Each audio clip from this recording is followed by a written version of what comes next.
नमस्कार दोस्तों, कैसे हैं आप लोग। आशा करती हूँ आप लोग बहुत अच्छे होंगे। आज हम बात करेंगे समान नागरिक संहिता के बारे में। अभी हालिया में वेस्ट बंगाल सरकार ने समान नागरिक संहिता से संबंधित समिति का गठन किया है। इससे पहले उत्तराखंड, असम और गुजरात, इन 3 राज्यों में समान नागरिक संहिता लागू हो चुकी है। तो इससे संबंधित क्या प्रावधान है, ये क्यों जरूरी है और इसके संवैधानिक प्रावधान, उन सारी बातों में चर्चा करते हैं। तो चलिए देखते हैं वेस्ट बंगाल के बारे में। तो 2 जुलाई को हमें समिति का आधिकारिक रूप से गठन देखने को मिलता है और साथ ही साथ में इस समिति की जो अध्यक्षता है वो रंजना प्रकाश देसाई द्वारा की जा रही है। देखिए, सुप्रीम कोर्ट के सेवानिवृत्त न्यायाधीश कौन, रंजना प्रकाश देसाई द्वारा इसकी अध्यक्षता की जा रही है। और साथ ही साथ में इसमें 4 सप्ताह के अंदर उन्हें ये रिपोर्ट सौंपनी भी है। डेडलाइन भी दी गई है 4 सप्ताह की। ठीक है, फिर हम बात करेंगे कि समान नागरिक संहिता होती क्या। देखिए, इस संबंध में जो प्रावधान है वो हमारे संविधान के अनुच्छेद 44 में देखने को मिलता है। ठीक है, समान नागरिक संहिता क्या होती है, उसका मतलब होता है कि कोई भी व्यक्ति, देश के भीतर कोई भी व्यक्ति, चाहे उसका धर्म कोई भी हो, रीति रिवाज कोई भी हो, एक समान व्यक्तिगत कानून की बात होती है इसमें। जैसे कि इसमें देखिए, कोई भी धर्मशास्त्र हो, कोई भी रीति रिवाज हो, कोई भी शरीयत हो, एक समान नागरिक संहिता मतलब विवाह के मुद्दे, व्यक्तिगत, देखिए एक समान क्या है, व्यक्तिगत कानून की बात है।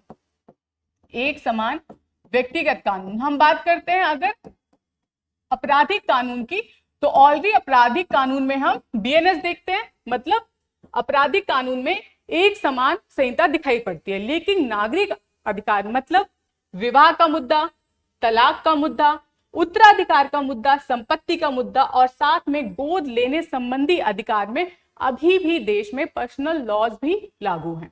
ठीक है, उसी संबंध में है कि हर व्यक्ति के लिए एक समान व्यक्तिगत कानून होना चाहिए। इस संबंध में समर्थकों का क्या कहना है और विरोधी का क्या कहना है। समर्थकों का कहना है कि ये समानता जो अगर हम यूसीसी लेकर आएंगे तो वो हमें हमारे आर्टिकल 14, 15, 16 को संरक्षित करेगा, क्योंकि हर नागरिक को एक समान उसके ऊपर अधिकार होने चाहिए। ठीक, अब बात करते हैं विरोधी की। तो उनका मानना है कि जो धार्मिक स्वतंत्रता अर्थात हमारे जो फंडामेंटल राइट्स में 25 और 26 के अंतर्गत जो हमें धार्मिक स्वतंत्रता दी गई है, उसके तहत उन्हें अपने धर्म के आधार पर कानून जो है उसमें विवाह, तलाक, उत्तराधिकार से संबंधित प्रावधान वो अपने धर्म के अनुसार अपना सकते हैं।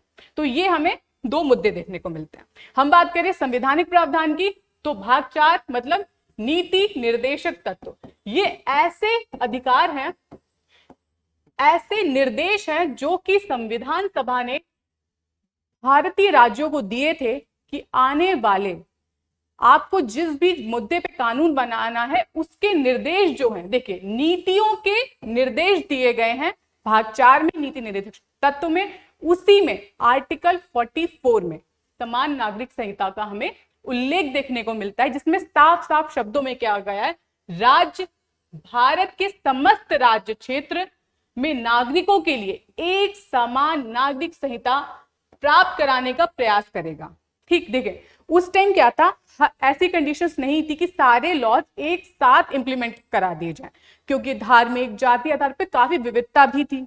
तो ऐसे निर्देश दिए गए थे संविधान में कि उन निर्देशों को बाद में जो सरकारें हैं, जिस जिस तरीके से भारत की तरक्की होती रहे, उसके बाद उनको लागू किया जाए। तो उसी में हम आर्टिकल 44 देखते हैं, जिसमें एक समान नागरिक संहिता की बात होती है। ठीक है, अब हम बात करते हैं कि न्यायपालिका का इस संबंध में क्या स्टैंड रहा है। देखिए, हम इसमें 3 केस देखने को मिलते हैं। एक शाहबानो केस देखने को मिलता है 1985 का, सायरा बानो केस देखने को मिलता है 2017 का, और सरला मुदगल केस देखने को मिलता है 1995 का। तो ये आपके मेंस के लिए इंपॉर्टेंट है कि अगर न्यायपालिका का स्टैंड देखने को मिले तो 1985 में जब मुस्लिम महिलाओं के भरण पोषण, मेंटेनेंस से संबंधित चर्चा हुई, तो उन्होंने साफ बोला था, यूसीसी की आवश्यकता पे न्यायपालिका ने बल दिया था।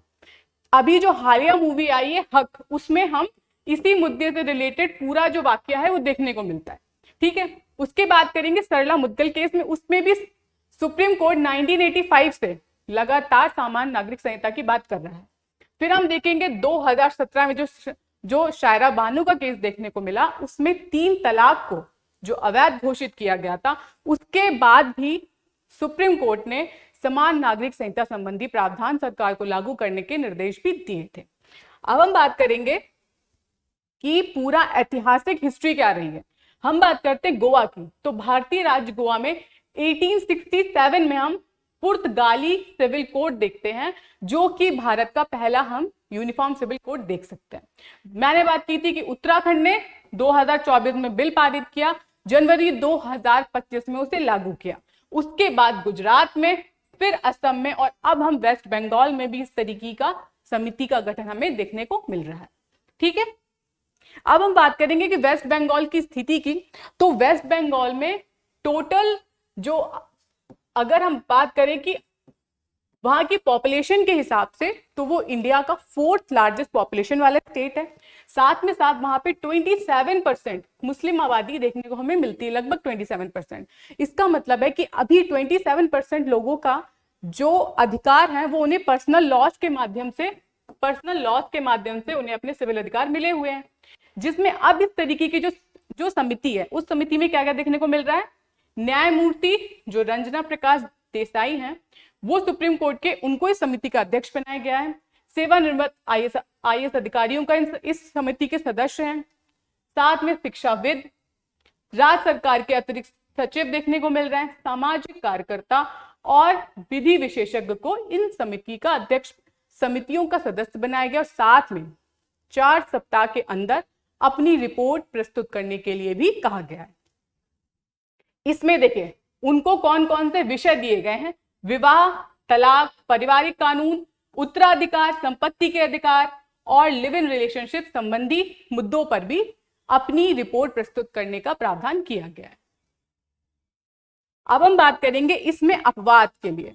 इसमें जनजातीय समुदाय जो हैं, जनजातीय समुदायों को इसको अलग रखने को कहा गया है, क्योंकि उनकी कुछ विशिष्ट मान्यताएं, और उन्हें हम आर्टिकल अगर हम शेड्यूल्स भी देखें, बहुत सारे शेड्यूल, जैसे 5th शेड्यूल में भी जनजातीय अधिकारों की बात की गई है, तो थोड़ा सेंसिटिव मुद्दा हो जाता है, इसलिए अभी उनको इसके अपवाद के रूप में रखा गया है। ठीक है, अब हम बात करते हैं, आज के लिए आपका एक प्रश्न है कि पश्चिम बंगाल सरकार द्वारा गठित यूसीसी अध्ययन समिति के अध्यक्ष कौन है।